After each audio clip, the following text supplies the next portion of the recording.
Good evening, everyone. The regular notice requirement of the New Jersey Open Public Meeting Act has been complied with, and in that adequate advance notice of this meeting was given at least 48 hours in advance. On January the 19th, 2022, notice was mailed to the Carrier Post and posted on the district website. Board Secretary. Thank you, Board President. At this time, I'd like to invite Ms. Jeanette Alvarez to the stage to be administered the oath of office. Raise your right hand, please. I state your name. I, Janet Alvarez, Do solemnly swear do solemnly swear that I will support the Constitution of the United States that I will support the Constitution of the United and the States Constitution of the State of New Jersey, and the Constitution of the State of New Jersey, and that I will bear true faith and allegiance and that I will bear true faith and to the allegiance same to the same and to the governments established and to the governments established in the United States of the United States and this state and this state under the authority of the people, under the authority of the people, so help me God. so help me God. I state your name. I, Janet Alvarez, Do solemnly swear do solemnly swear that I possess the qualifications that I possess the qualifications prescribed by law prescribed by law for the office of member of a Board of Education, for the office of member of the Board of Education, and that I am not disqualified and I'm not disqualified as a voter as a voter pursuant to statute pursuant to statute 19-4-1, 19-4-1, nor disqualified nor disqualified due to conviction of a crime due to conviction of a crime or offense listed or offense listed in statute in statute 18A 18A 12-1, 12-1, and that I will faithfully, and that I will faithfully, impartially, impartially, and justly and justly perform all the duties of that office will perform all the duties of that to office the best of my ability. to the best of my ability. So help me God. So help me God. Congratulations. Thank you.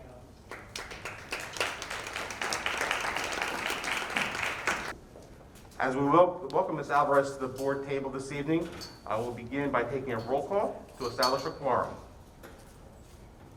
Mr. Custis. Present. Ms. Gillespie. Present.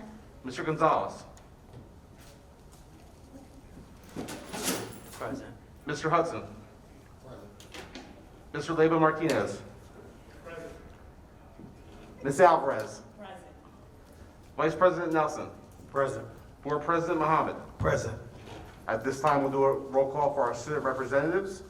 Representing Camden High School, Mr. Kenneth Gaddis. Creative Arts High School, Louis Echevarria. Present. And SOAR Academy at Woodrow Wilson, Jazara Sanchez. Board President, we do have a quorum this evening. Thank you very much. And at this time, will everyone please stand for the Pledge of Allegiance?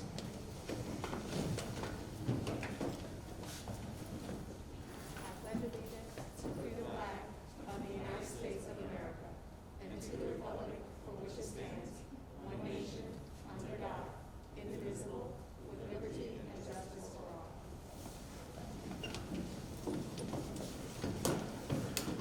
Ladies and gentlemen, at this time, the board will be going into executive session to discuss purchase of real property as well as contract negotiations. For our board members, I would respectfully ask for a motion to enter board executive session at 5:35 p.m. Motion to enter closed session. Do we have a second? Second. We have a motion by Mr. Custis, second by Mr. Leyva Martinez to go into executive session. All in favor? Aye. Any opposed?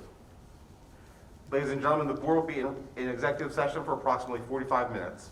Ladies and gentlemen, thank you for your time this evening as the board is returning from executive session. At this time, I would respectfully ask for a motion from the board and a second to come out of executive session at 6:21 p.m. Motion to come out of closed. We have a motion to come out of closed session. Do we have a second? Second. We have a motion and a second. All in favor? Aye. Any opposed? Ladies and gentlemen, at this time now, I'll turn this meeting over to Superintendent McCombs to present her superintendent's report for the month of January. Thank you. At this time, I'd like to invite the board and our wonderful student reps.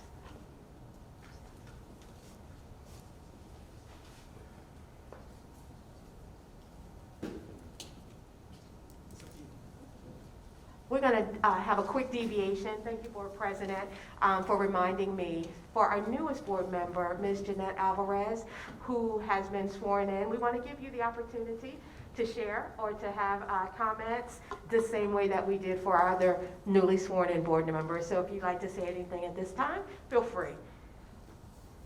Do I have to hold it? Okay. Good evening, everyone. First and foremost, I would like to thank Raymond Cox for swearing me in. I really appreciate that. I would also like to congratulate my running mates, Board Vice President Anandi Nelson, as well as Cameron Hudson. Thank you so much for your support.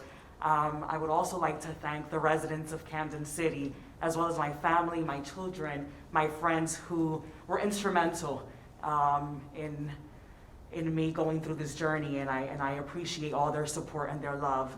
I'll be remiss if I didn't mention and acknowledge individuals who've been instrumental in my journey, people who I admire for their passion, for their commitment, for this city and state. I wouldn't mention them individually because I don't want to miss anyone, but just know that we have community leaders who are passionate about our city and our state overall. And lastly, Madam Superintendent, as well as Board President Mohammed, thank you. I'm looking forward to working with the entire board, and I appreciate this opportunity. Thank you so much, and I'll leave it to the board president if he wants to invite board members to just respond and welcome again.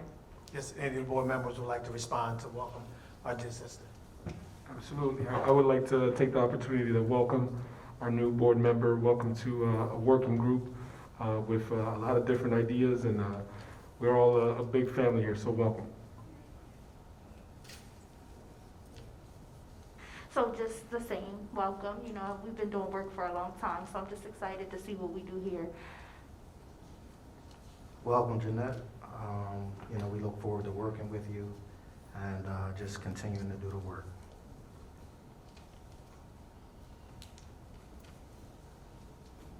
Welcome, Jeanette. We're on this journey together. So we're, it's going to be a learning process for the both of us, but, I know that you are, and always have been, since I've known you, committed to the children and the residents of Camden City in your career in public service. So look forward to working with you and the rest of the board. Welcome as well. Just continue to grow, learn. Your 3 years will come fast, believe me, I know, thank God. So learn all you can, grow while you're here, and these are some wonderful people to be working with. Welcome to the board. Thank you, Madam Superintendent.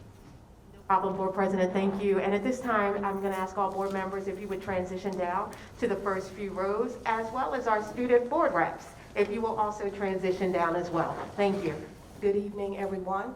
I want to take this opportunity to welcome you to our January regular advisory board meeting. As we begin our January regular board meeting, I do want to begin with a quote to celebrate and honor the life and legacy of Dr. Martin Luther King Jr. One of his quotes that really stands out to me, especially in our role as a district, is intelligence plus character. That is the goal of true education. Intelligence plus character.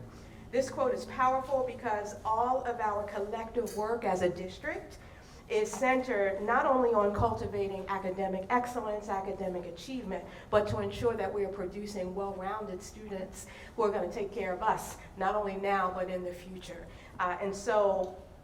Again, we want to take the opportunity to pause and reflect on the work, the life, and the legacy of Dr. Martin Luther King, since we have not been together since the celebration of his birth.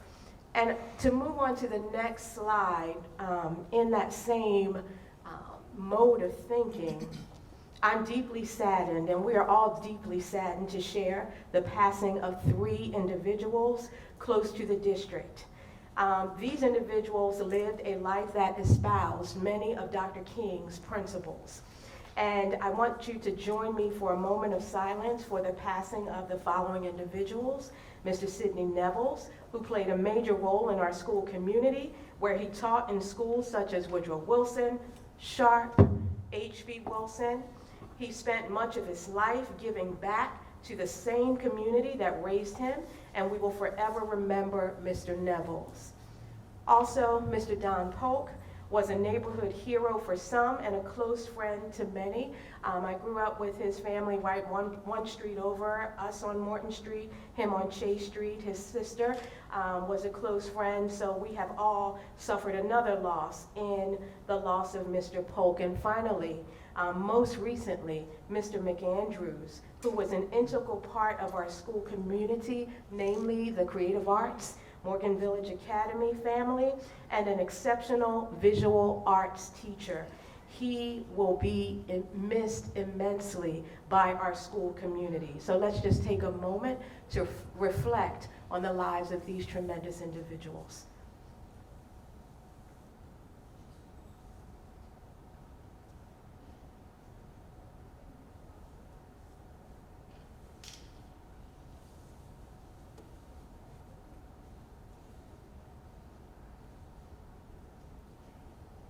Thank you.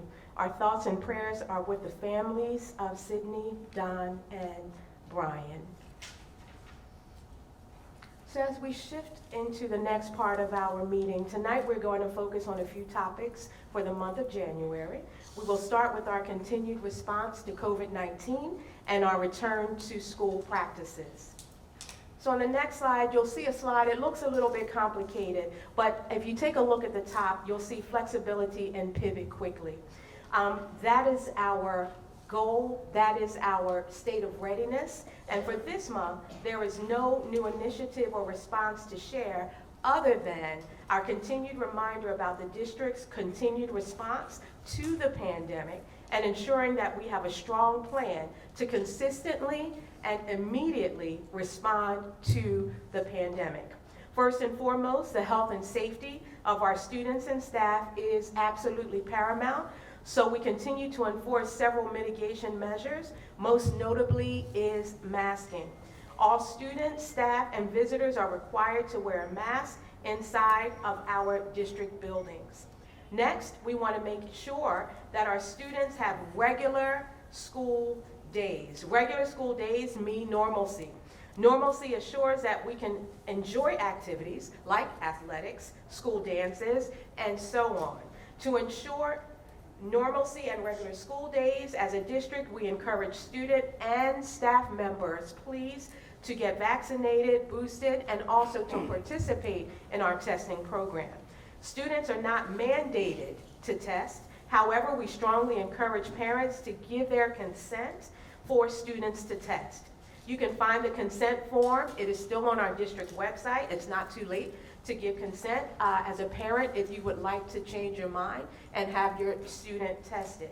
Staff testing, we know, is mandated by Executive Order 253, and so any staff members who are not vaccinated are compelled to undergo testing every week. As we try to return and maintain normalcy, implementing these measures, vaccination clinics, and testing are part of the key to having regular school days continue. And our third focal area as a district is the social well-being of our students and staff. We want to ensure that we are strengthening the social and emotional well-being of all students and staff. And lastly, laser-focused instruction.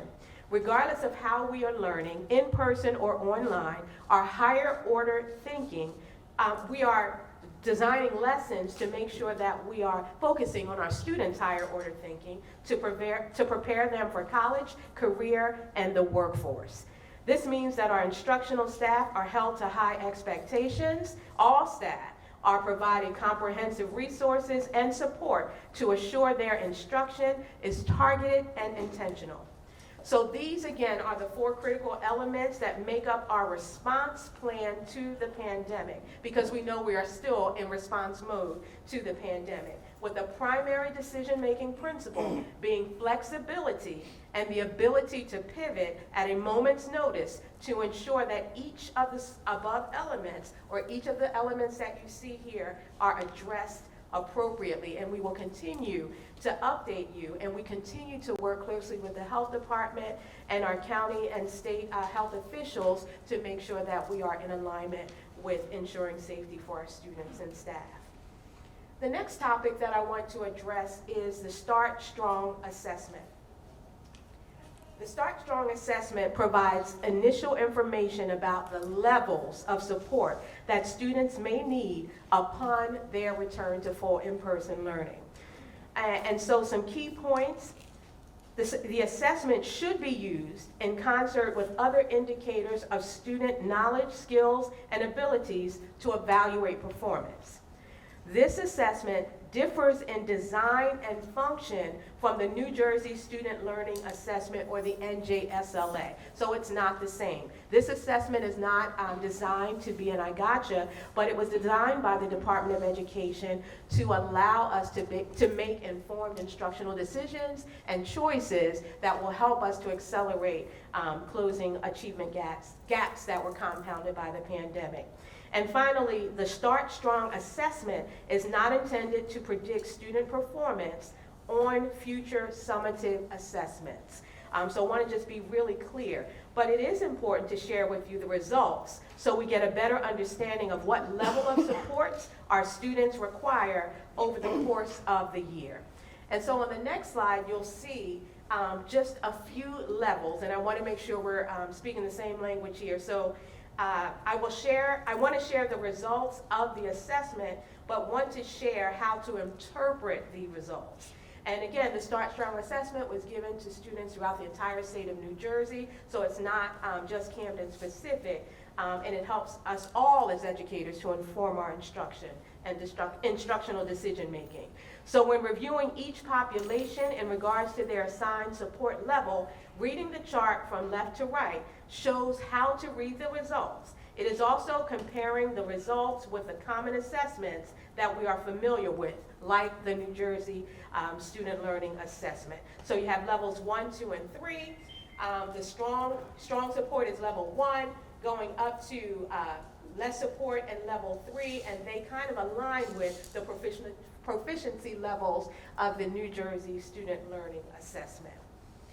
And so if you take a look at the next slide, you'll notice that across all grade levels, so you'll see that area, that circle, you'll notice that across all grade levels that took the assessment, the majority of our students need the highest level of supports, which is level 1. That is not something that's shocking. That is not something that is not being seen as a trend throughout the state. But for our purposes, we want to be crystal clear in knowing where our students are. And so this information confirms that our students require level 1 support in order to help to catch up from the pandemic.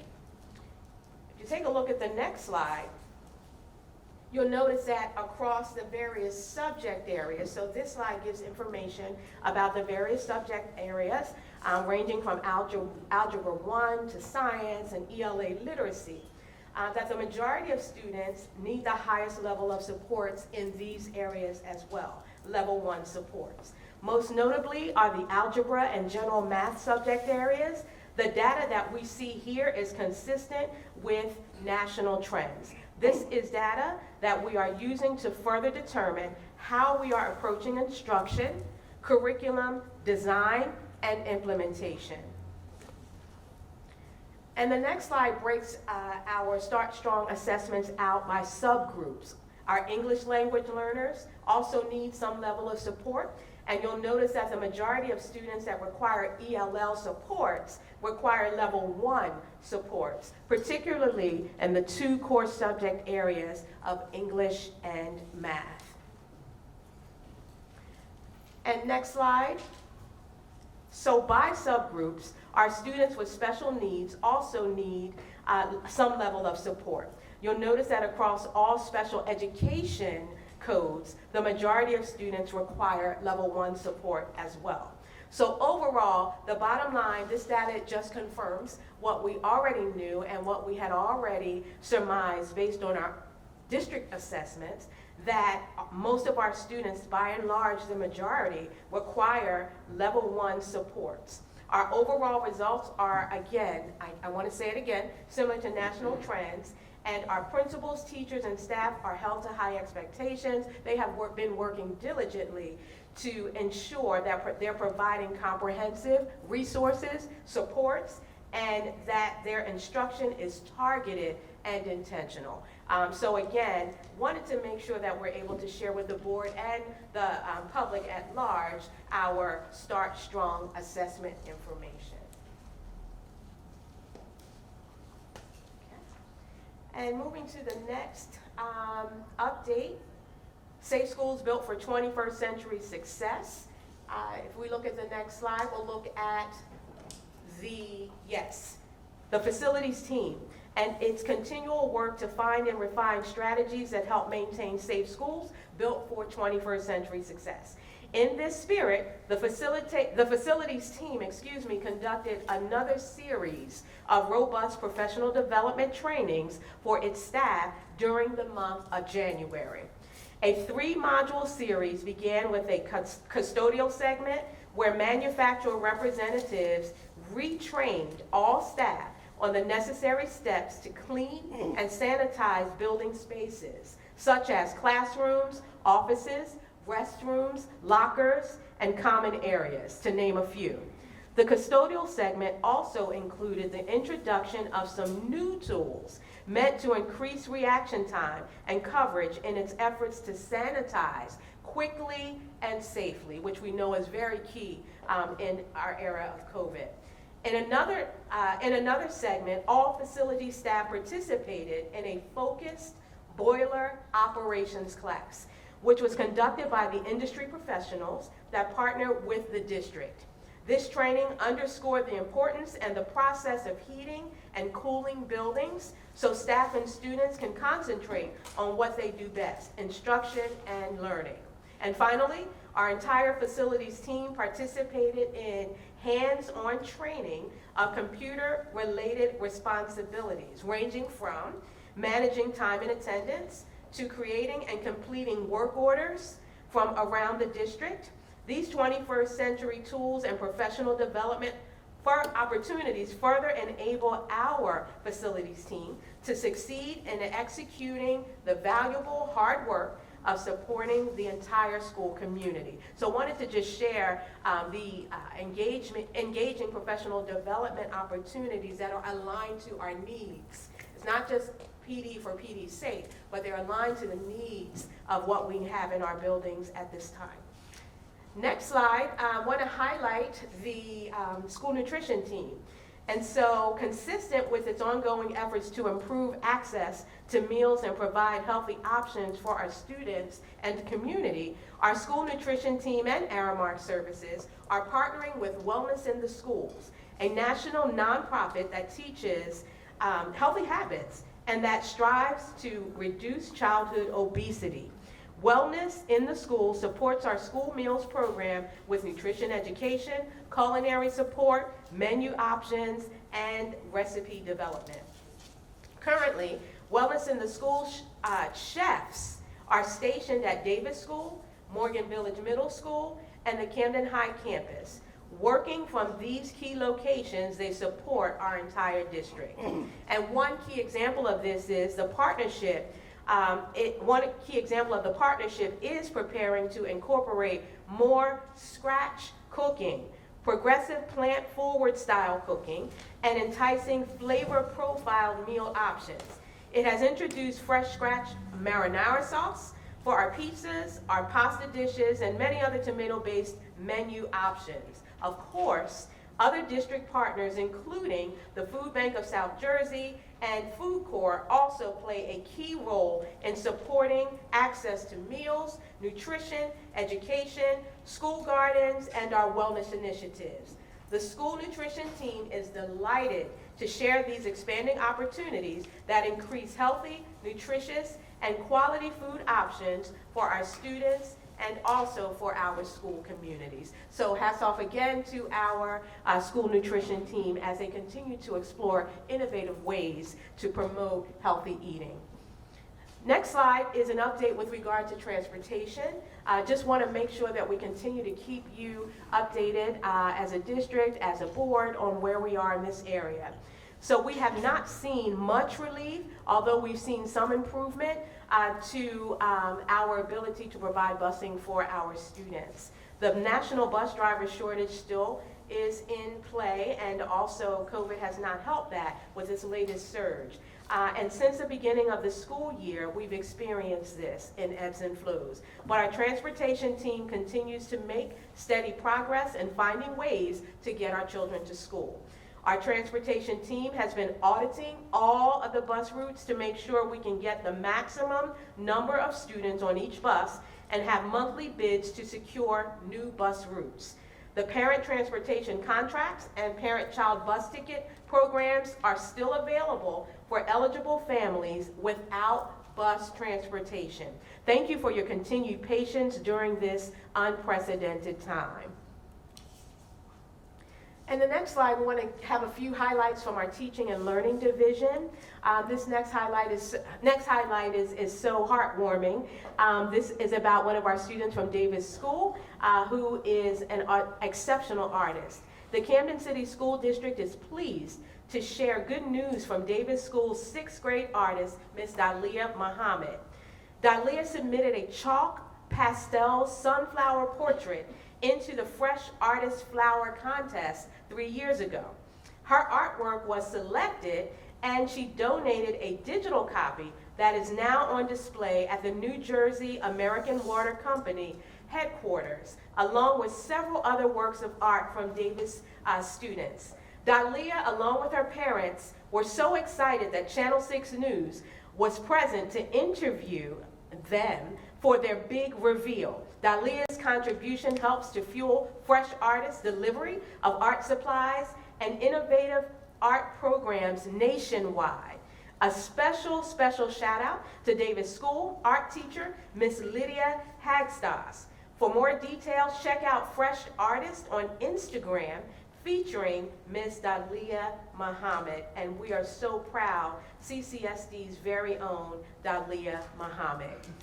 Yes, you deserve a round of applause. Outstanding accomplishment. As we go to our next slide, we have some other exciting news to share. The district has partnered with Google to offer district high school students access to Google's professional certificate courses for free. Google and the district have also extended this opportunity to parents and guardians of district students as well. After the student successfully completes the coursework, students' resumes will be available to Google's business consortium partners, which includes companies like Home Depot, Target, Hulu, SiriusXM, SAP, Wayfair, NASDAQ, Intel, T-Mobile, Walmart, Tech Systems, and so many others. Google offers professional certificates in the following high-demand, high-skilled, and high-wage fields: data analytics, project management, UX design, and IT support. These courses will initially be piloted in several of our district CTE programs. Those offerings will be expanded next school year. So we're piloting and then expanding to create these opportunities for our students. Please be on the lookout for communication about how to access these courses in the very near future. And if we move to the next slide, this is just a reminder, and we've had a lot of success with this. Re-registration is now open. So are you planning on sending your child back to our district schools in the upcoming school year? If so, we are excited to welcome you back, and we want you to visit our district page or onecamden.org to complete your re-registration. When you complete this re-registration information, it helps us to be able to plan for transportation more proactively, to plan for our budgeting more precisely, and to really make sure we're capturing the appropriate number of students that we're going to serve in the upcoming year. So again, we've seen great input and feedback from our families, from our students, and the re-registration portal is still open. So if you're planning on staying with the Camden City School District, we want you to lock it in so that we can make sure that we have everything to meet your needs. And the final area that I'd like to address has to do with our fiscal update. And this fiscal update focuses around our ARP ESSER allocations. And so as part of the American Rescue Plan, the Camden City School District was allotted over $115 million in ARP ESSER grant funds. These funds were allocated by the federal government across the 5 areas that you see listed here of focus. ARP ESSER, evidence-based summer learning and enrichment, evidence-based comprehensive beyond the school day activities, and NJTSS mental health supports. The district prepared its grant application in accordance with the guidelines of each of these focal areas, and on the next slide, I'll review the timeline for our grant application and let you know where we stand today so that you're fully aware all throughout the phases of the process where we are. And so the next slide, you see here listed the timeline. And so as you know, as we shared already in previous board meetings, the district submitted its ARP ESSER application on November 24th of 2021. And now I'd like to share a timeline with you to explain the next steps in the grant process. So from December through February, all grant applications are being reviewed at the state level. Camden City's ARP ESSER application is still in the application review period with the New Jersey Department of Education. As of today, the district's application has not been approved. In light of the application not being approved yet and the drawdown of funds not being available for districts until March, no expenditures have been made from our ARP ESSER grant funding yet. Please note that while we submitted a multitude of projects and programs, we will be working through the grant at both the school and district levels to ensure all funds are encumbered by the date of June 2023. So we're just waiting for our application to be approved, and then we can move forward with what we outlined in the application. So on the next slide, I just want to share with you very briefly some of the areas of our application and some of the focal areas that we will utilize the grant funding for. So first and foremost, we applied for over $98 million in funds to be dedicated toward improving the learning environment for our students. From mechanical systems to building envelopes to lighting, HVAC, our facilities and operations team, along with the district's architect, engineer of record, conducted an extensive review of all buildings across the district. While we continue our appeal for a new high school for Woodrow Wilson students, as a matter of equity, we are seeking to invest the largest amount of funds in the Woodrow Wilson High School building. Recognizing the importance of mental health for our students and staff, we have applied for over $500,000 to be dedicated to mental health supports, including $88,000 for a comprehensive mental health education program. Additionally, we continue to look at learning recovery and enhanced learning opportunities for learning. We continue our desire to implement a co-teaching model all the way through grade 5 across the district, although we are challenged by today's growing teacher shortage. We are committed to ensuring our students have the in-classroom supports necessary to aid as we continue to push through ensuring that we're closing these gaps that have been compounded by the pandemic. And so we will continue to share highlights with you once our application is approved, once these projects are up and running, so it's very clear and transparent where these funds are being diverted to and how they are impacting our ability to draw down on funding. So we are excited about the prospect ahead and being able to update you moving forward. The next slide, we want to share just a few district highlights. And so on this next slide, we have a highlight from a pre-advanced placement bio class at Creative Arts High School. So students in Ms. Desai's pre-advanced placement biology class at Creative Arts High School are shown here working on their ecosystems presentations right before winter break. They demonstrated the hierarchy of different organisms and how they interacted with one another. And they did an outstanding job on that very complex higher order thinking project. The next highlight, we want to make sure that we are shouting out both our Woodrow Wilson Tigers and Camden Panthers for a job well done that they are doing. We want to give a huge shout out to both teams, both of the basketball teams on their opening game wins, as well as all of the winning streaks this month. All three, freshman, JV, and varsity, have been doing an awesome job at both high schools. We are very excited to start all of our winter sports within the district, and please make sure that you are able to go out and support both of our high schools, and also when I say both high schools, I'm not only focusing on our men's team, but also our women's team, because our young ladies are doing an awesome job as well. Next slide. District highlight, Martin Luther King Day. Again, I shared earlier in the presentation that we never want to forget the life and legacy of Dr. King. As we celebrate his life and legacy, let us remember that his dream envisioned equal access to quality education for all children.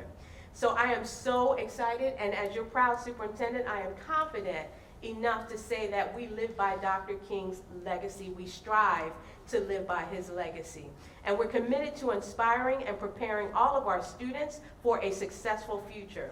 So we are so grateful for the partnerships that we have in making sure we achieve that goal. So it is my hope that you and your families were able to spend the day in service and in community. And on this slide, you'll see that in honor of MLK Day on January 17th, Jack and Jill of South Jersey, along with the Morgan Village Middle School, got together to design a calming room for their students.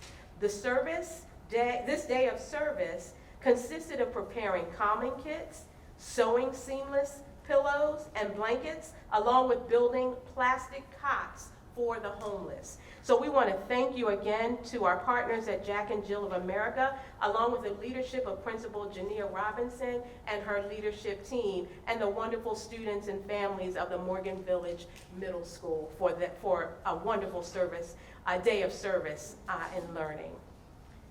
Next slide, we want to feature one of our wonderful principals, Miss Lana Murray, who's a principal of Yorkshire Elementary School. We want to recognize her for becoming the strong, smart, and bold honoree for her many inspirational achievements. So we are proud of you, and let's give our Miss Murray, our Principal Murray, a round of applause. Our principals do so much, our school leaders, and we don't often take enough time. We couldn't pay them enough for the work that they do, but we want to highlight and celebrate them more. So again, Ms. Murray, if you're watching, we are definitely proud of your accomplishment, and we've sent that information to her as well. And if we take a look at the next slide, we want to say congratulations to a Yorkshire Elementary School teacher, Ms. Jennifer Seitz, who was one of 35 teachers selected in the nation, one of 35 teachers selected in the nation to be a Curriculum Associates Extraordinary Educator. Let's give Ms. Seitz a round of applause as well. As an extraordinary educator, Ms. Seitz will be a part of a network of peers from across the country who will engage in professional development opportunities and attend the extraordinary, God bless you, Educators Leadership Summit over the summer. Seitz has been interviewed by Curriculum Associates and will be featured on the February 9th Extraordinary Educator Apple podcast. So we are so proud of our principals and our teachers, and these are just two small examples of why Camden City School District is the school district to attend. We have exceptional staff who go above and beyond, and in turn are recognized in amazing ways. We are very proud of our staff.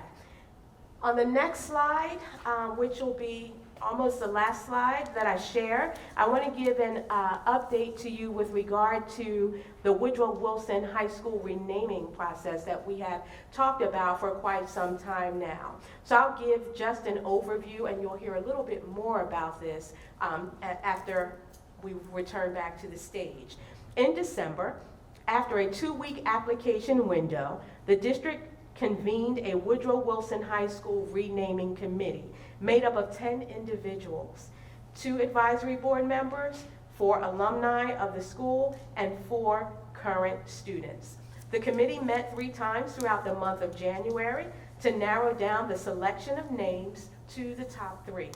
In selecting the top names, the renaming committee was guided by Board Policy 7550, which requires that if a building is to be named to memorialize an individual, the individual must have been a school district employee officer, or community member, and no person could be considered during his or her lifetime. That's if it was named after an individual.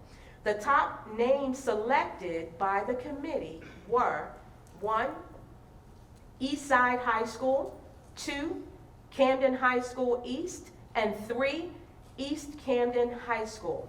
The top 3 names were then submitted to the Woodrow Wilson High School students during the week of January 18th to rank via paper ballot.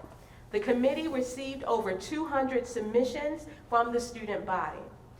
Tonight, the Woodrow Wilson High School Renaming Committee, through committee member, Board President Wasim Mohammed, will be making a formal recommendation via resolution to the advisory board for approval of the top selection. And you'll hear more about that to come. And on the next slide, just want to remind you that our next advisory board meeting will be held on February 22nd, 2022. 2/22/22. That's when our next board meeting will be. And the location will be listed on our district website. So please be on the lookout for that information. At this time, we're going to transition back to the stage where the board president or his designee will congratulate our wonderful retirees. Thank you so much for your attention. The board would like to acknowledge our retirees. First, Ms. Yvonne Allen for your 28 years of service. Ms. Sandra Centron for your 16 years of service. Mr. Samuel Colon for your 15 years of service. And Ms. Deborah Mason for your 24 years of service. We thank you for your commitment and your dedication to us, our students, our staff, and we wish you the best in your future endeavors. Thank you, Board Member Gillespie, and we turn back over to Madam Superintendent. Thank you, Board President. At this time, I'm going to turn it right back over to our Board President for our Woodrow Wilson High School Renaming Committee recommendation. Good evening also. I was one of the committee members, and what I wanted to read off for you guys is the names that were picked.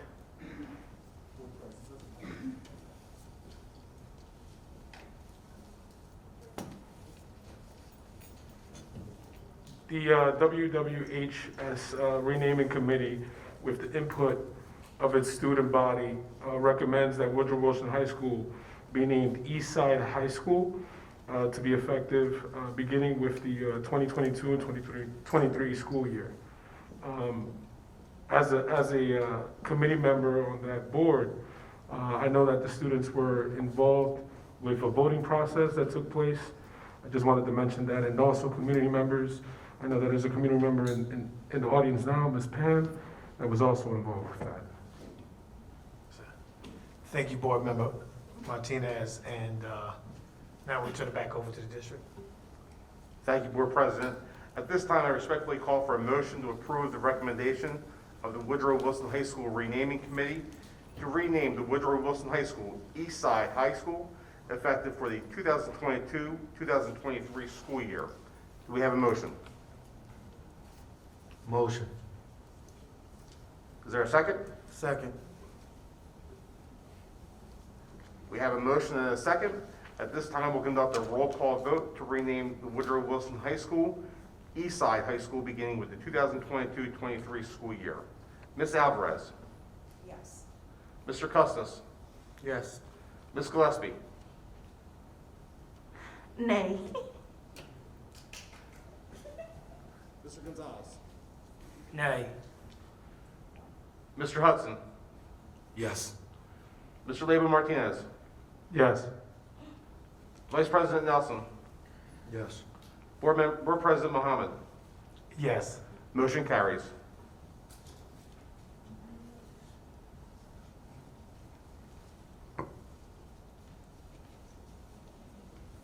Thank you very much.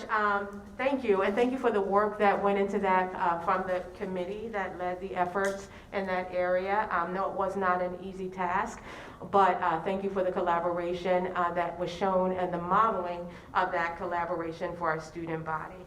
At this time, we're going to move into our student board reps. to give them the opportunity to be able to share what their experience has been like. It is always a pleasure to hear from our student board representatives. And so at this time, we're going to begin, and we can begin right at the end with Tequila. If you don't mind, we can start with you from Big Picture Learning Academy.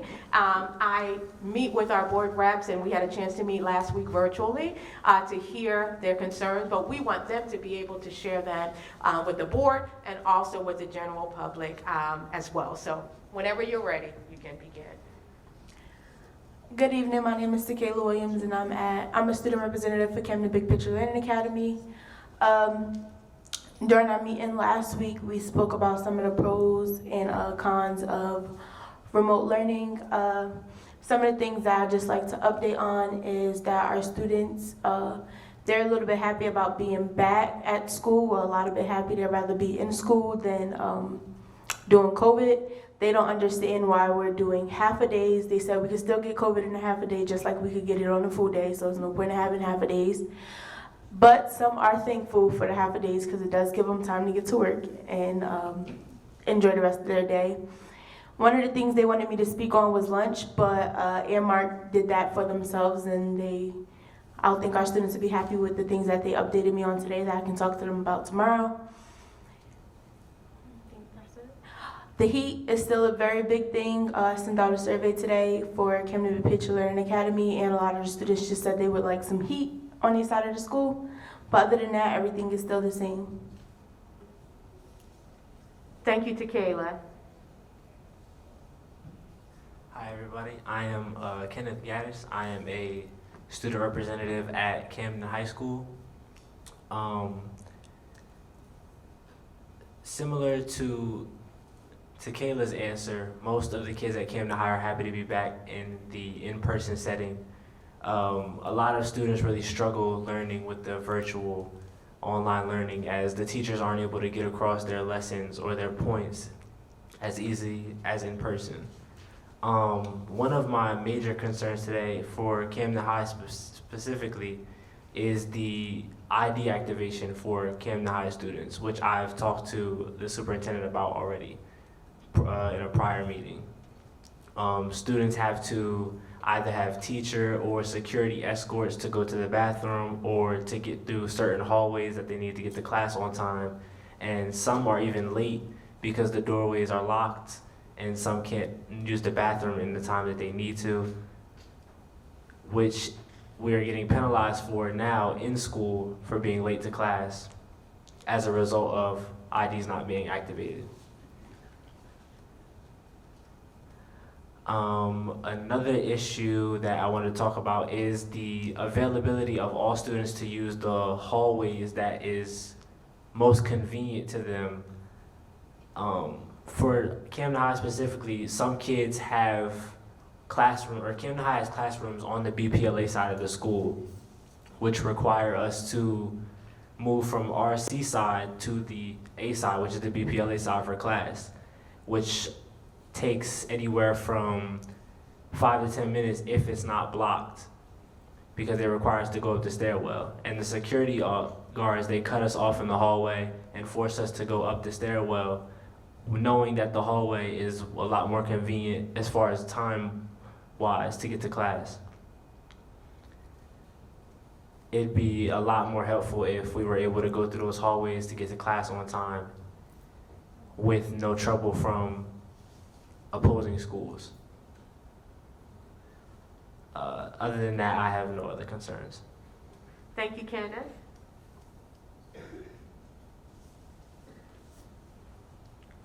Hello, my name is Jazera Sanchez, and I'm in the SOAR program in Woodrow Wilson High School. And I have some glows and grows that I believe that is good and bad. So my first grow, and I guess it's it's a glow and a grow, is the HopeWorks program. So I see that for the SOAR program that we have that program, and that my teacher, Ms. Butler, if you guys know her, she says that only people who are 17 and who are graduating the same year, this year, like in 2022, are allowed to be in that program. And I believe that if it could be that we should have more programs like HopeWorks, but for us that are not graduating this, in 2022, that we can graduate in 2023 or 2024, as long as we're participating in school and that we have good grades. And so I believe that's a grow and a glow, because HopeWorks is a program that definitely benefits people and gives us a good opportunity to gain money by the time we go to college or when we want to be in college. Another grow is that the heater in the school has some complications in some classrooms, but I would say that's on the floor side. I don't know if it's on the main school, the main part of the school, but on the floor side, there's a problem in some classrooms though, not in all classrooms, but just in some classrooms. And I would say that's a grow. I feel like there's one more glow, is that the activities in the school, I believe that's a glow, because now they have so many activities for the after-school program. I don't know if there's after-school programs on half-a-days, but I do know that when we go back to school, I know there's going to be an after-school program, and all these activities are like wonderful. Like we have a workout training club, we have magic card clubs, and a sewing club, and etc. And I believe that's a great opportunity for us to like get these skills that we've never developed before. And I believe that is all for the SOAR program in Woodrow Wilson.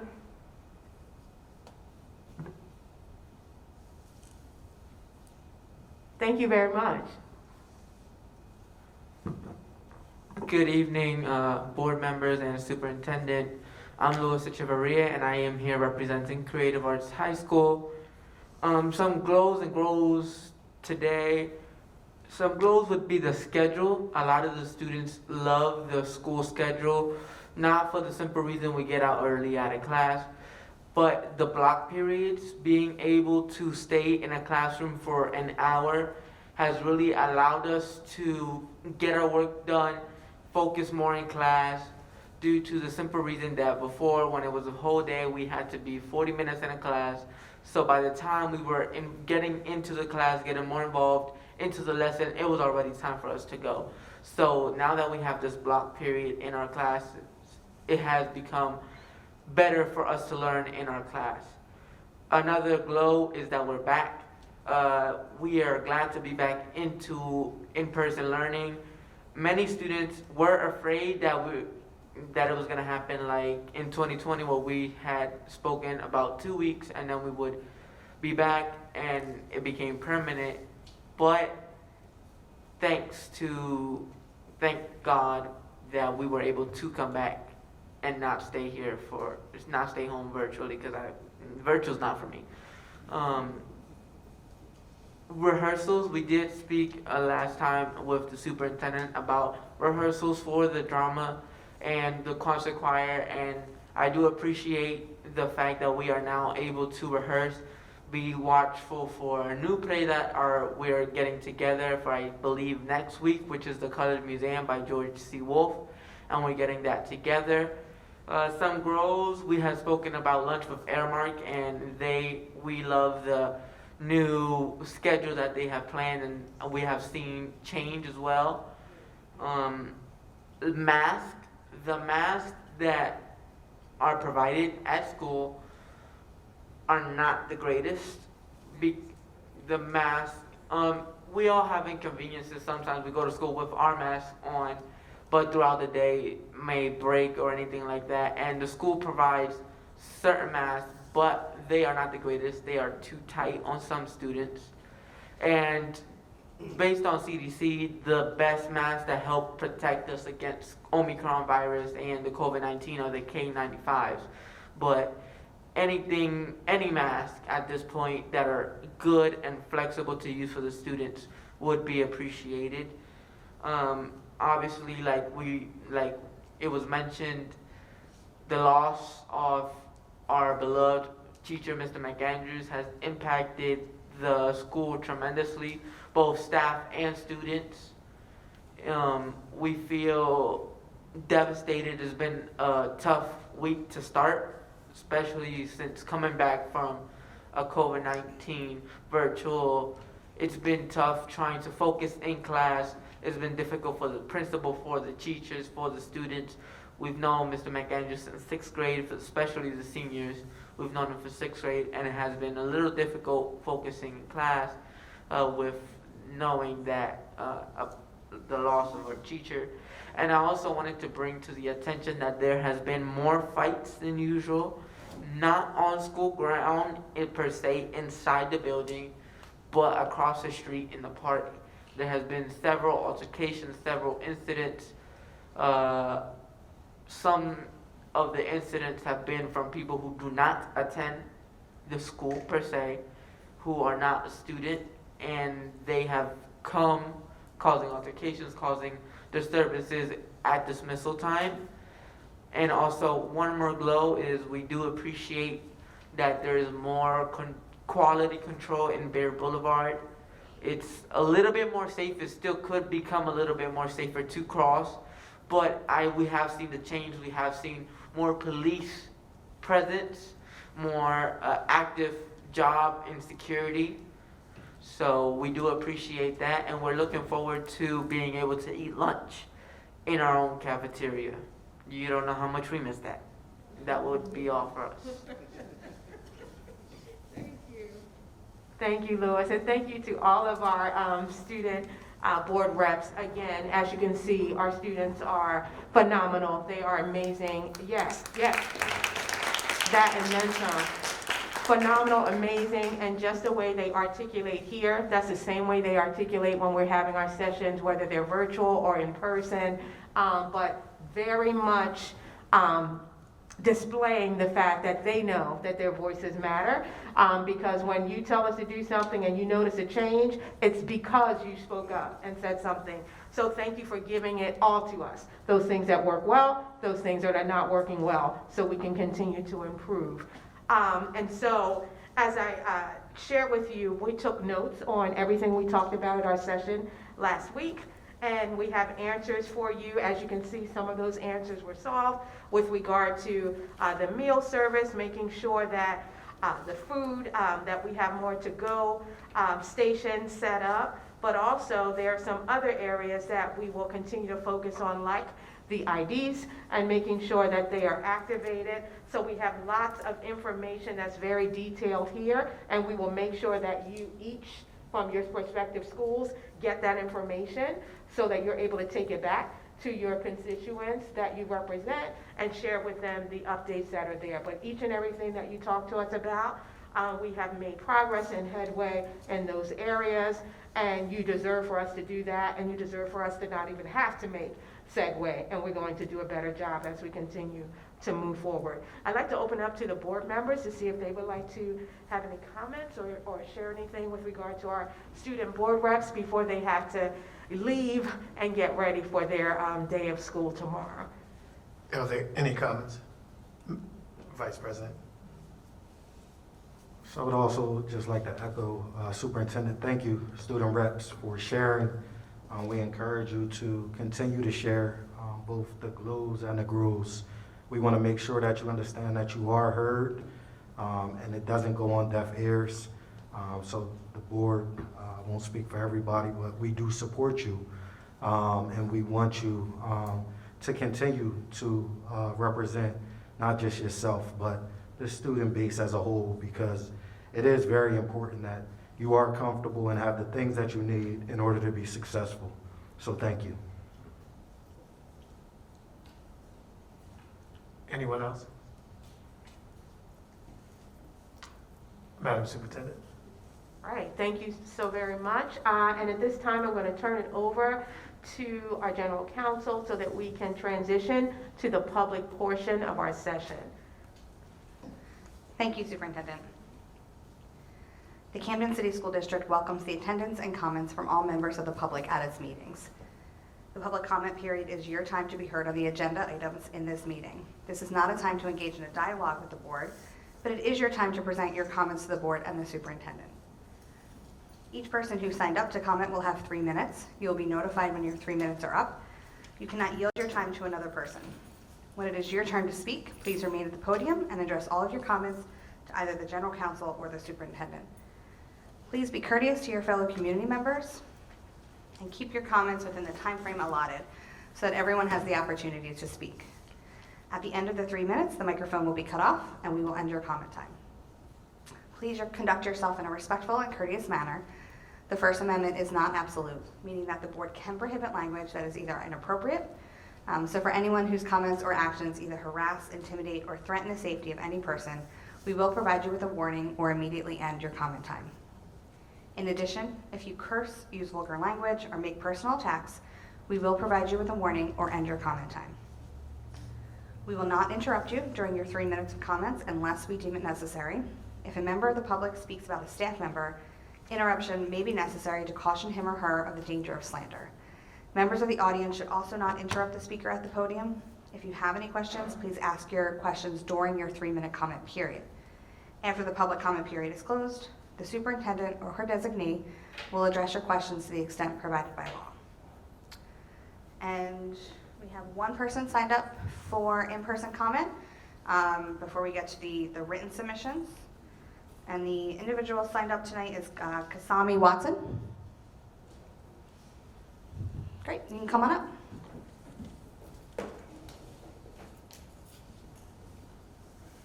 Good evening. My name is Kasim Watson. I worked for the board back in a couple years ago.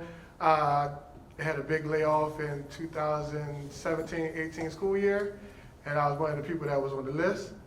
I had a couple of students and administrators that was asking me to come back to help out Camden High School staff and students.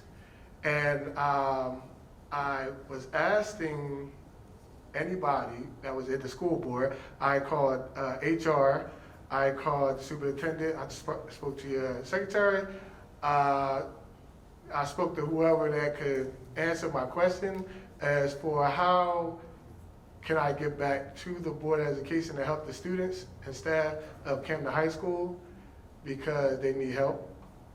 I have something on my record, I don't know what it is, but at the end of that school year, I wasn't fighting for a job that I was doing, so I just left because I was doing a job helping the kids, and this is all I do.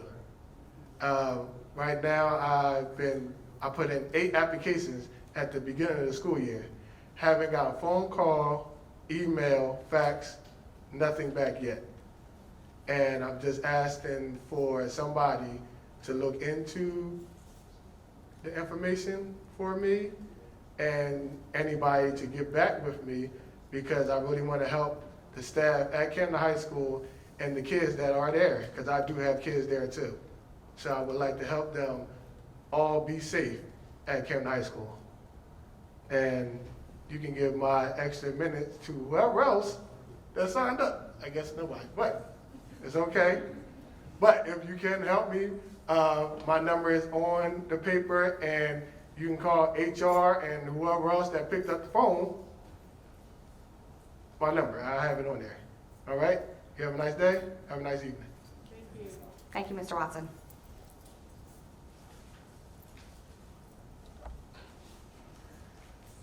Superintendent Report, there are 5 written submissions, or I'm sorry, 6. We had a late submission. 6 written submissions, so I will read them for the boards. First submission is from Tiara Saunders. Hello, I'm Tiara Sanders, and I have 2 children that attend Forest Hill Elementary. The issues I currently have are based upon my son's education. My son has an IEP and recently has had a switch of teachers. The switch has made my son uncomfortable with learning because of different learning techniques. He's not too easygoing when it comes to change due to his circumstances. It's been a challenge for my child to adapt to his work environment lately, mainly because of the switch. With the schools not having staff at the buildings because of COVID rising, it's been a task reaching out to the staff at Forest Hill Elementary. Will there be any hotline or other form of communication we as parents can utilize in situations as such in the future? Thank you, Ms. Saunders. The next,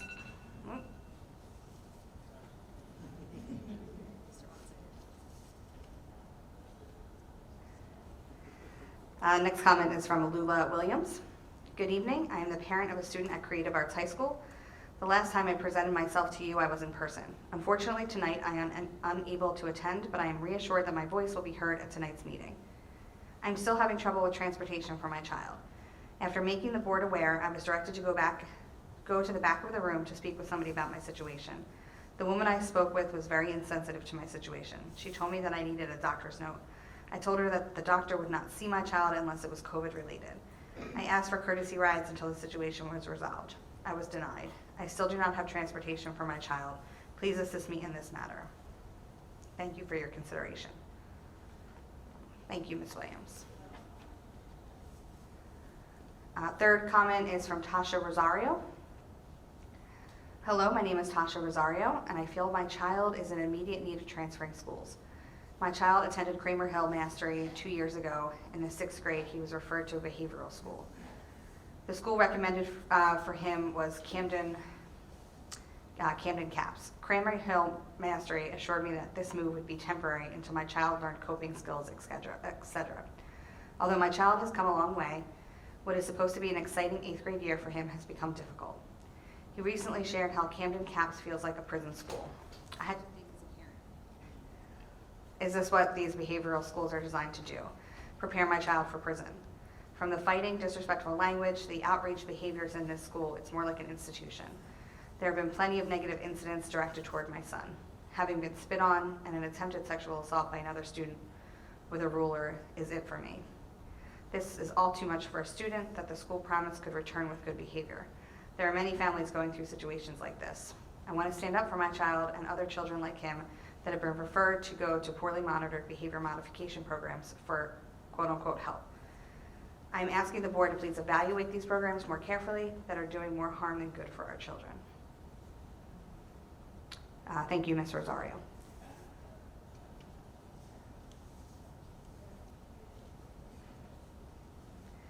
Next comment is from Sonia Villegas. Hello, board members. My name is Sonia Villegas. I am the mother of 3 Camden City School District students. I'm very concerned for the safety and the health of my children. My children have health issues, and sending them back in person is putting them at higher risk of catching other different viruses. I have many questions for you all. I would like to know if schools are going to do deep cleaning weekly to make sure kids are safe. Will schools do temperature checks and provide hand sanitizer upon entrance? Have you all considered doing hybrid to make sure in between the school days students are working virtually from home and staff are cleaning the classrooms? I hope you can take my concerns into consideration. We only want what's best for our students. Thank you, Ms. Villegas. The 5th comment is from Carla Villegas. Dear board members, my name is Carla Villegas. I am a mother of 2 Camden City School District students that attend Creative Arts Middle and Creative Arts High School. I live in the East Camden area. As schools open back up on January 18th, 2022, for all students for in-person learning, I have many concerns and questions. During the Christmas break, my children contracted COVID-19. Ever since then, they have been using their nebulizers on and off. According to the school nurse, they are not allowed to use the nebulizer in school due to COVID. So what am I supposed to do? Send them and let them get an asthma attack? Both of my children have asthma and other health issues that are putting them at higher risk of contracting other strains of COVID-19. As a concerned mother, I ask you to please continue to keep schools closed for this school year at least, and allow students to continue to learn remotely, or at least have multiple choices for parents in person or remotely. As parents, we should decide what's best for our children, especially for those that have severe health issues like mine. I hope you take my concern seriously. This is my children's life that is being put at risk. Thank you, Ms. Villegas.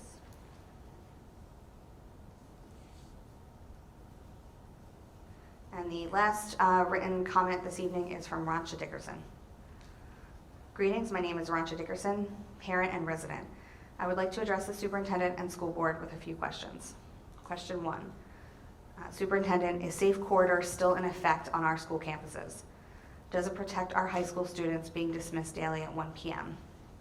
Does it extend to students at HB Wilson that stand outside every day until 8:45 with limited to no supervision? Are you willing to meet with parents and students to discuss better safety measures that will ensure our students' protection?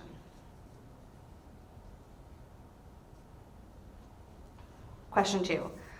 Board President, are you knowledgeable about the Go Guardian system set up to weaponize our students during remote learning?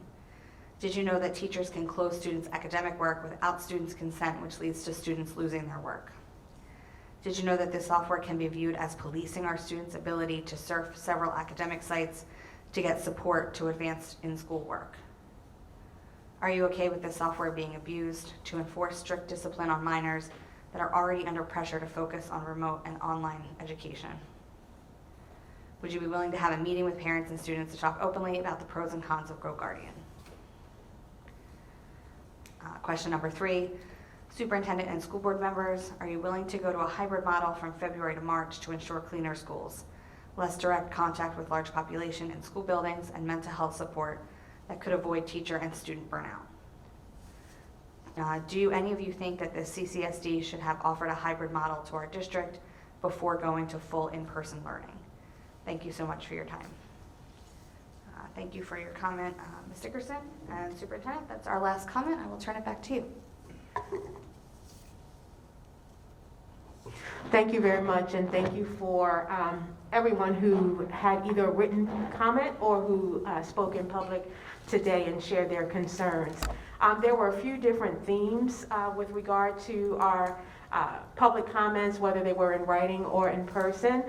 The first one I want to make sure that I acknowledge before getting into the public comments has to do with the Woodrow Wilson renaming. The name change of our Woodrow Wilson High School shows that we heard the voices of our students and our community. We respect the process of collaboration and are grateful for this opportunity to share with our board and the Camden community that collaboration truly works. This has been a long process. It started with our superintendent's call to action that I shared when George Floyd was murdered back in 2020. And we are glad that our young people were right in the middle of it all from start to finish. We paused the process earlier on because our students, our high school students, were completely remote and did not have the opportunity to give input. So we were able to value their voices as well. And so the renaming of Woodrow Wilson High School has clearly shown us all to never give up and to continue to push forward until change happens. So again, we want to say thank you to the committee, to the leadership of the committee, and to our students for exercising their voices as well. With regard to transportation, there were a couple of questions in that area or comments or concerns. For the parents who asked and or continue to have transportation concerns, we ask that you work with our transportation department for one-to-one assistance to make sure that we're meeting your unique needs. However, I ask that everyone is mindful of the limitations that we as a public entity have. We cannot provide transportation unless it's required based on mileage, eligibility, or based on a student's IEP. So our team is committed to working with every family on a one-to-one basis to ensure we're meeting your needs. So again, please keep asking your questions, and we want to make sure that we're able to meet your specific individual unique needs. With regard to enrollment and re-registration, for parents who asked about transferring from one school to another school within the district, we welcome you to contact our Solution Center at 856-266-2507.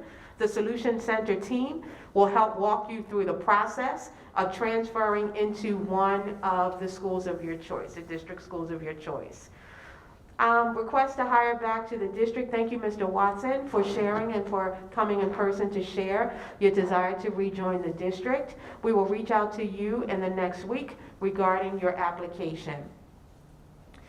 There were some questions about response to COVID.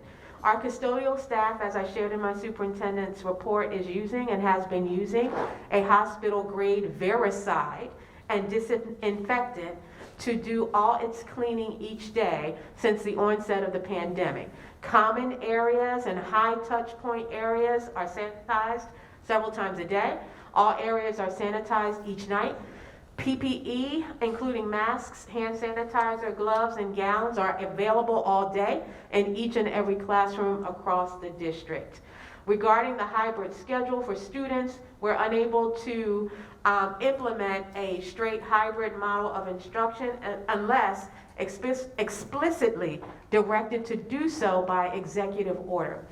If you remember, in the summer of 2021, Governor Murphy issued an executive order stating that all school districts in the state of New Jersey must return to in-person instruction and can only offer virtual instruction to students who required quarantine.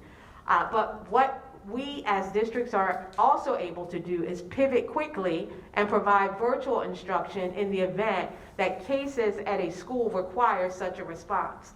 We understand that this season we continue to find ourselves in is not perfect at all. It is challenging to students, families, and also to staff members and their families. We continue to ask that everyone is patient and flexible, but we must adhere to the guidelines that are provided. We will continue to put health and safety first when making decisions that are going to impact the health and safety of our students and our staff members. And I want to make sure that I've hit just a few other areas. Okay, I believe we grouped all of the other responses in. We addressed all of the questions in a group format by theme. And again, if you have any questions, always please feel free to reach out to either the Solution Center or to the Superintendent's office if you have other questions that you need further answers to. At this time, I'd like to open it up to our board president and the board to see if there are any questions that you may have or comments. Thank you, Madam Superintendent. Are there any questions and comments based on the verbal conversation? Yes. Board Member Gillespie. Thank you, Board President. I just have a few questions this evening. One was basically on the ESSER funds, which was answered in your superintendent's report. Second, reporting the vacancies out. I know that the vacancies are posted on the website.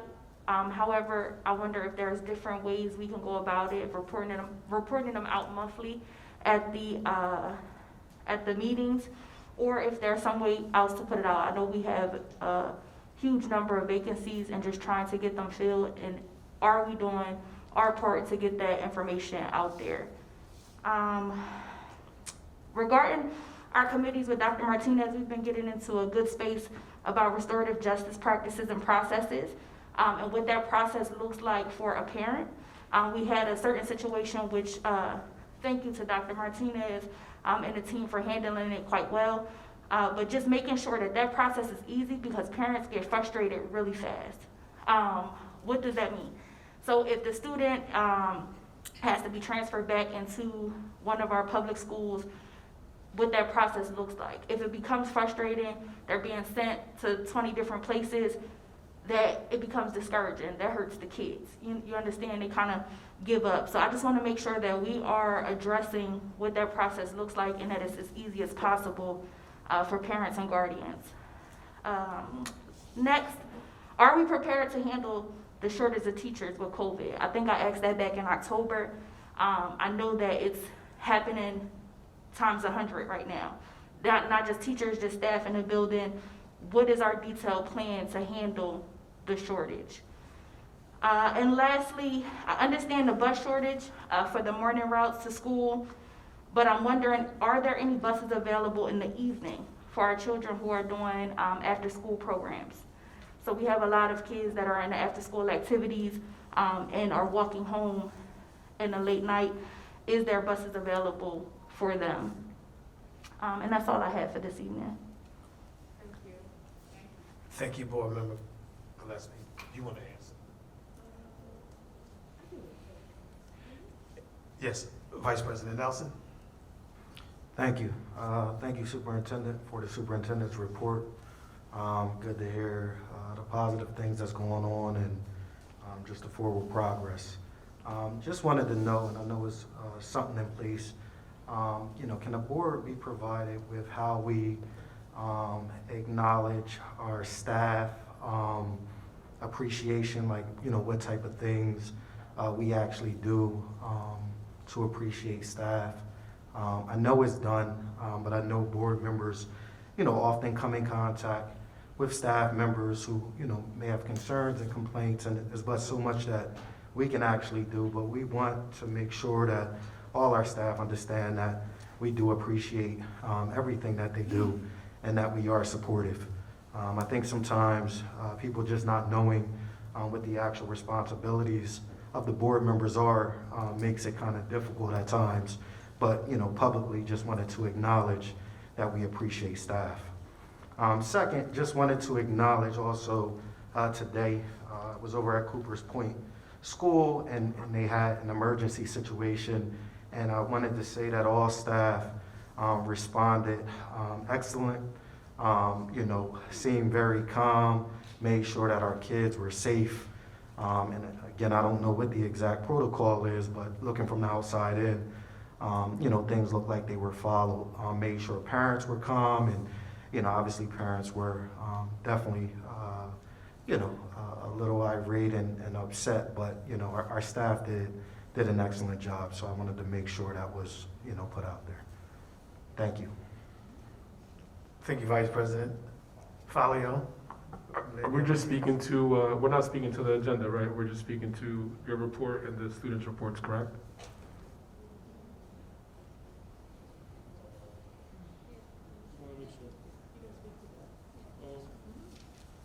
Well, first of all, I wanted to talk on some of what the students were reporting on. I've mentioned crosswalks at Woodrow Wilson a few months ago, actually over 6 months ago. So I just wanted to know what the status is. Where are we on getting these crosswalks? How far are we from getting them? I could provide the paint if we need it. What do we need to do to get these done, right? The students are saying that they need it. I brought it up 6 months ago. I just want to know where we are. That's on that. Crosswalks at Woodrow Wilson? Crosswalks, yep. So they can cross the street. Yep. And then now on the other side, just wanted to take a moment and thank you, Superintendent, and your administration, also our board president, for making sure that we have Resolution 103 on the agenda tonight. Resolution 103 is not only a resolution that continues to show the commitment that Camden City School District has, but it just continues to set us apart from any other school district in the state of New Jersey. So I wanted to thank you, Superintendent. I wanted to thank your administration. I also wanted to thank my board colleagues and our board president for making sure that was done. As we're getting that done, I think that it just makes sense that we start thinking about other things, like adding Latin American studies as well to some of our schools, maybe Caddo, maybe Woodrow Wilson. I think it just goes hand in hand. And again, just wanted to thank you and congratulate you for passing and getting this resolution on. Thank you very much. Thank you, Board Member Martinez. Anyone else?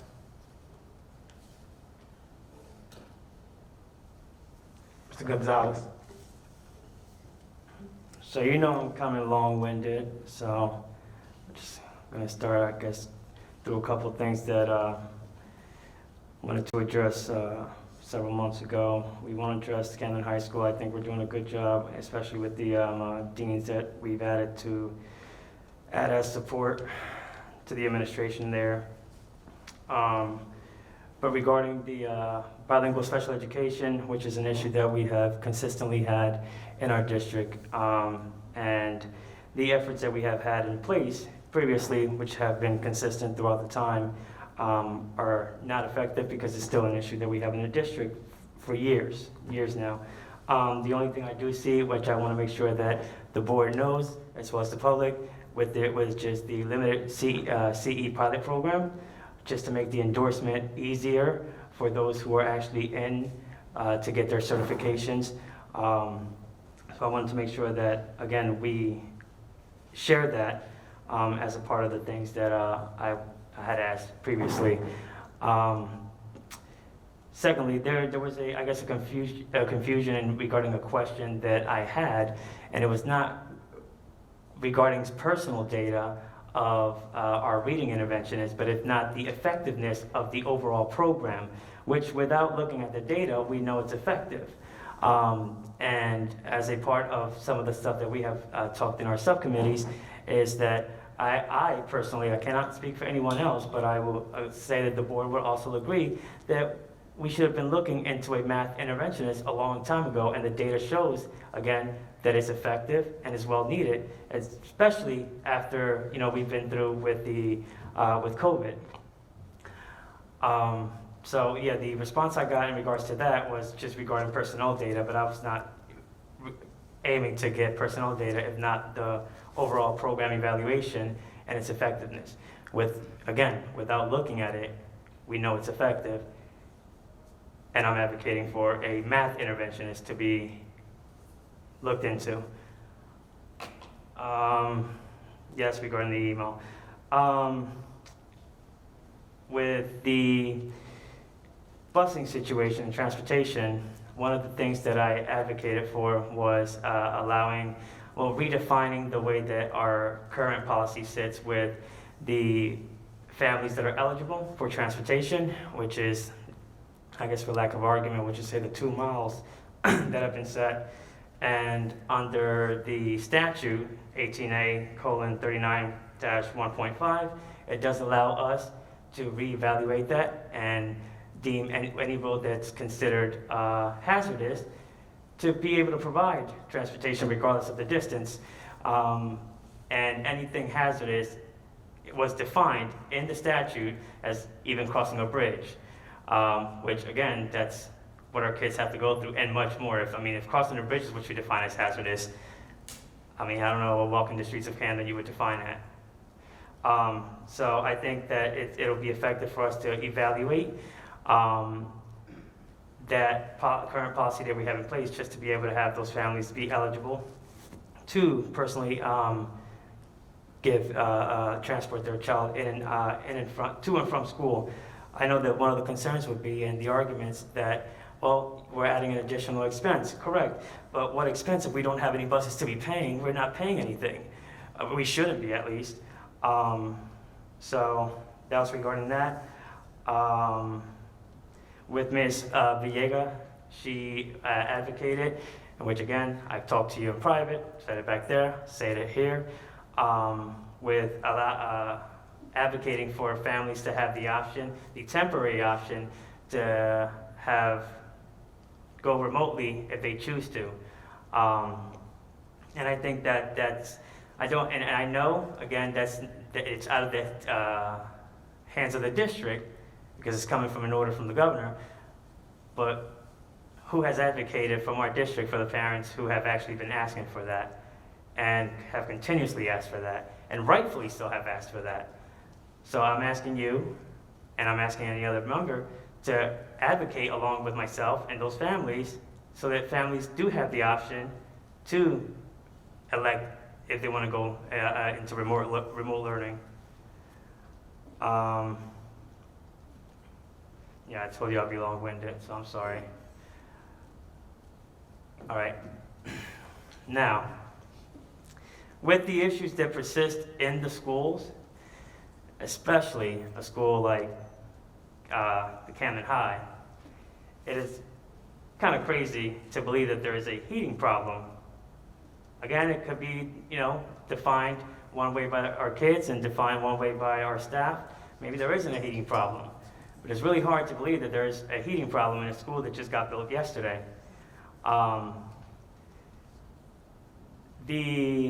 With regards to the expansion in the programs such as HopeWorks, I know that HopeWorks does not just offer programs significantly for kids at the age of 17 and above.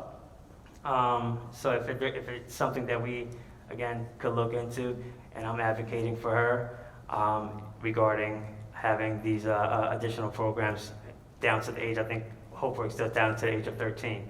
And there's other programs, like I've said before, in the city that are effective and are homebound, that are willing and want to work with the district. And I want to make sure that we're opening up those doors and keep them open so that we can have a creative partnership with them. The effectiveness of the block periods, I know that that's something that kind of sits within the curriculum and how it's set up. If we see that it's effective and it's working, and that teachers are actually very proactive and the kids are receptive to the way that the classroom periods are set up, we should maybe look into keeping those block periods, especially, again, considering the fact that we're trying to give them an effective academic career. It is kind of hard to believe that our kids are saying that they need a teacher to come swipe them into a bathroom, which there could be a lot of logistical reasons behind that. But if it's a matter of these things not being set up yet, I wouldn't understand and kind of see why. We have I'm not sure what you would call them, a chief, a director, a senior manager with a very hefty salary that we pay. We shouldn't have any issues, and we pay a lot of money into our IT programs and our cybersecurity. Should be any issues with someone being able to get every child set up by the end of the week with all their IDs and being able to swipe through, considering the money that we're paying and as a salary for these things to get done. That's all for today. Thank you, Board Member Gonzalez. Is there anyone else? Cameron? No. I want to thank you all for your very strong fortitude of opinions. It had some very valid, all of you all had very valid concerns, and just keep pushing forward and echo a lot of things that they say. And to, I think, Sister Roger Dickinson asked the question of meeting with the board president. Absolutely, I'll meet with anyone in the community, and I'm sure that most of the board members here will also meet with most people in the community that would ask them to meet about things that's going on with our students in our district.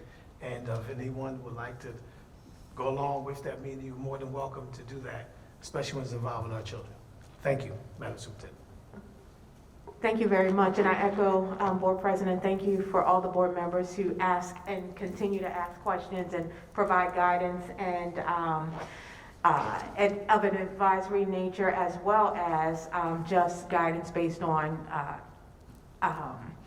common sense. I can't find the other word, but we definitely appreciate it, and I appreciate it as well. We're taking copious notes, so if I don't get to everything right now, please know that I will go back to make sure there's a thorough response and not just a surface level response, but definitely appreciate because we are doing this all together in the benefit of our students to make sure they have the best possible. So there are some areas that I can answer quickly and some that I'll have to get back to you with responses on. When it comes to questions around transportation after hours, we are in the process of soliciting quotes in order to make sure that we can have activity buses or buses for extracurriculars, and we can work with school administration to discuss the ridership and the capacity there. And we want to thank you for citing the statute, and we will work on our team to further ensure that we're maximizing any opportunities that we can for transportation. When it comes to vacancies, we can share vacancy updates during personnel committee meetings. We can also continue to utilize all strategies at our disposal, which we do, substitute coverages in order to make sure that when there was a question about, what do we do when we have these concerns that come up with regard to COVID, not the concerns, but the impact of COVID, and we exhaust any and all methods to make sure that we have our teachers at the right ratio with our students. Scheduling, also looking at other coverage solutions. When these don't work, we will pursue other options, such as remote learning, which we know is an option that we don't have much control over, but when we are on remote learning, then we combine classes in that way. So we will continue to make it more. Oh, thank you. Sorry about that. We will continue to make it, our vacancies more transparent and share exactly where they are on a consistent basis. But please know that we will also continue to discuss those in our personnel committee meetings. Staff appreciation came up, a question regarding staff appreciation. We definitely appreciate the feedback. We are always looking to find ways to let our staff members know, especially given this pandemic, how valuable they are, and we know we don't do it enough.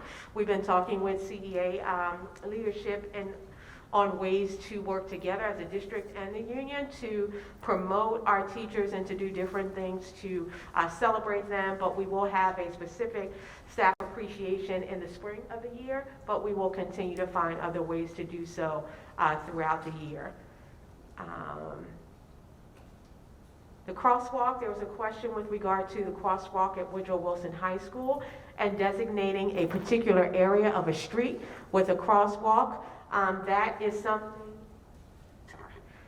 is something that we are working on with our city and county officials, and we're continuing to advocate for this crosswalk. We will have a better timeline for you, Mr. Labor Martinez, so that we can narrow down this conversation so it's not as indefinite as it is feeling right now.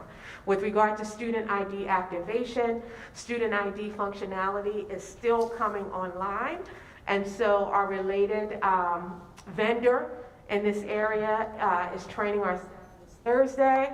Presently, bathrooms and other common areas operate on transition. Students can go there in between classes. However, the full functionality of the new cards coming online will come in the coming days and weeks as we are getting trained in those areas.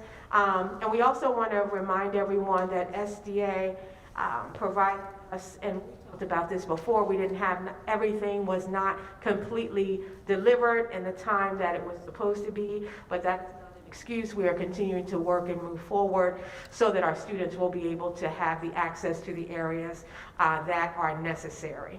And I know there were several questions that had to do with bilingual special education, reading intervention is just following up to make sure that we provide that program evaluation information. I don't know what happened with the question, but it's not a personnel issue, but looking at the program. Transportation, looking at re-exploring hazardous routes. Thank you for bringing that up. We will take another look at that. I know that's something that was also done with the previous administration, but we can take a look again to see if there are ways to create more access to safer routes for our students who are traveling. Remote option, home instruction, that is something that was already shared that's outside of our control. However, we do pivot and shift to remote instruction if there's a staffing challenge like we currently have at Dudley, or if the health department says that there is a spread of virus emanating from our school. But even if there are parents who desire to home instruct their students, there may be another alternative and an alternate route to allow them to have home instruction at home or other options. So we can look into that as necessary. Heating problems at BPLA, we are definitely looking into why we would have heating issues at a brand new building, but we are going to look there. As you know, when you build a new home as well, sometimes there are things that happen and you learn about them in the beginning, that first year, but we are going to also look into, already, as soon as Takayla shared it with us last week, started looking into what is the issue at BPLA with the temperature controls so that we can get a handle on that. It does not make sense. And then block period effectiveness, anything that works, we want to take it back and utilize it, especially if it's providing our students with motivation, and we hear from our students that they feel that they are learning more because they have more time dedicated to the area. So of course, we look at expanding those programs that are working for our students. And again, as I said, there were other areas that I took notes on that I want to make sure I give a more detailed response, even some of the ones that I just gave now. But thank you again for your input. And at this time, I'm going to turn it over to our board secretary to present the items from the business office. Thank you, Madam Superintendent. Ladies and gentlemen of the board, this evening for you I present our bill list for the month of January, totaling $50,023,568.50, along with the finance and operations agenda items, items 1 through 11, which include resolutions 98 through 104. At this time, are there any questions for the business office agenda items? Are there any questions from the board members? We pay Atlantic City electricity for what? Yeah, that's for our property at Winslow that we currently own. All right, Environmental Center. okay. And then as a part of the, my previous statement, in this bill, we have close to $2 million that we're paying in cybersecurity for a system that we're not using.